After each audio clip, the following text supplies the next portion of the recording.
Hello students, welcome to the second episode of Federalism Chapter 2 in Democratic Politics. In this episode, you're going to learn about our own nation, how it follows the federal structure. India is a diverse country which has got different ethnic groups. Having differences, how this federal structure is adopted by our Indian government. Is it mentioned anywhere in the Constitution? No, nowhere it is mentioned in the Constitution, but still we are following the federal policy. So through the way of this, it will come to know that we are sharing the power equally and running the nation as a role model for the rest of the world. Okay, so can we start now? Is India a federal country? For this question, we have two answers, yes and no.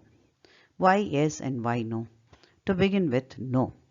Actually speaking, after our independence, the Constitution has declared India as a union of states. So, in our Constitution, nowhere it is specified that India is a federal country. But from the answer of yes, we can say it is a federal country. How? The point number 2 says it has three-tier federalism, union, state and panchayat.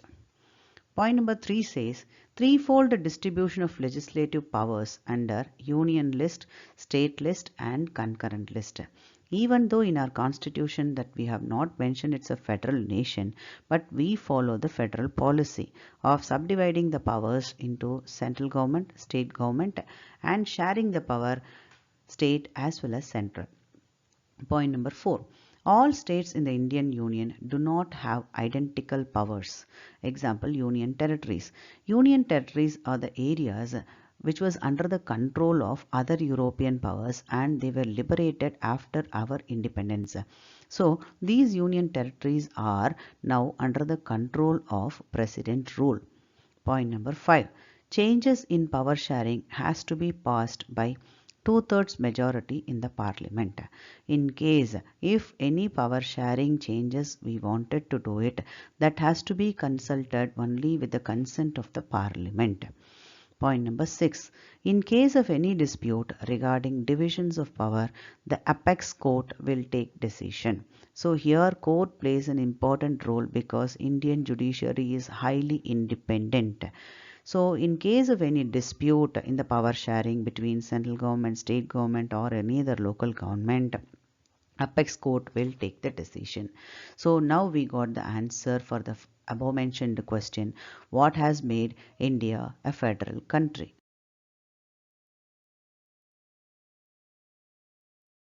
Here is a question.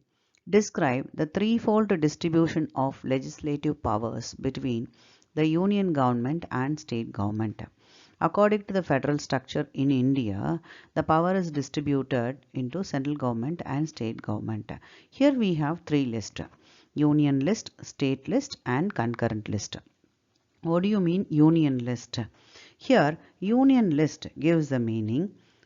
It includes subjects of national importance such as defense of a country, foreign affairs, banking, communication and currency. They are included in this list because we need a uniform policy on these matters throughout the country. The second one goes to state government, which we called in the name of state list. The list contains subjects of state and local importance such as police, trade, commerce, agriculture and irrigation. The state governments alone can make laws relating to the subjects mentioned in the state list. The third one is concurrent list. It includes subjects of common interest to both the union government as well as the state government such as education, forests, trade unions, marriage, adoption and succession. Both the union as well as state governments can make laws on the subjects mentioned in this list. If their laws conflict with each other, the law made by the union government prevails. So in this way, threefold distribution of legislative powers prevails under the federal structure in India. Now we have come to the important part of the salient feature of federalism.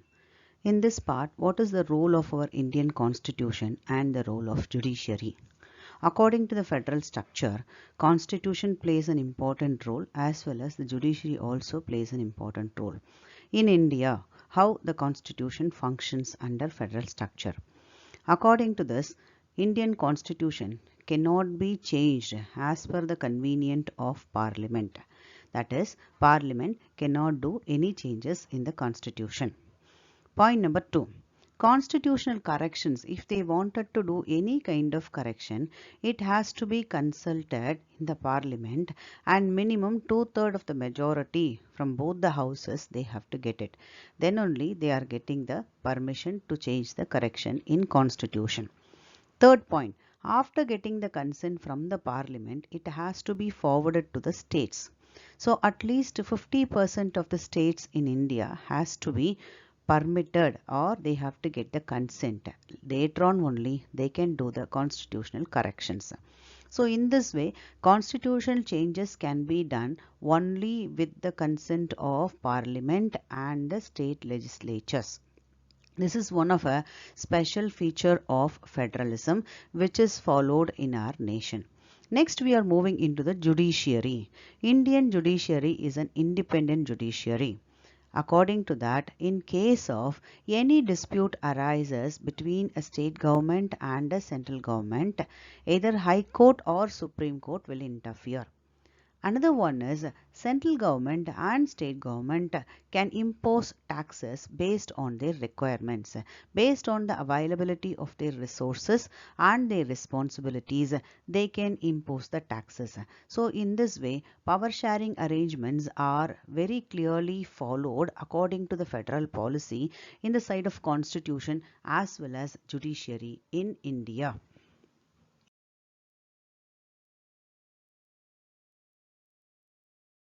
In your textbook, just to check your concept clarity, they have given two important activities. Under the topic, let us revise. Let us revise 1 and let us revise 2 has given certain situation and they wanted to check how far you understood the concept. So when you revise, you are expected to just go through and you have to solve the questions which is asked by the situation. So you have to practice this area also. So dear students, these are all the important areas which you have to prepare for the board examination. Hope this video would have given valuable information, and to see my upcoming videos, press the bell button for the future notification, share my videos, subscribe my channel, give your likes and pass your comments. Bye.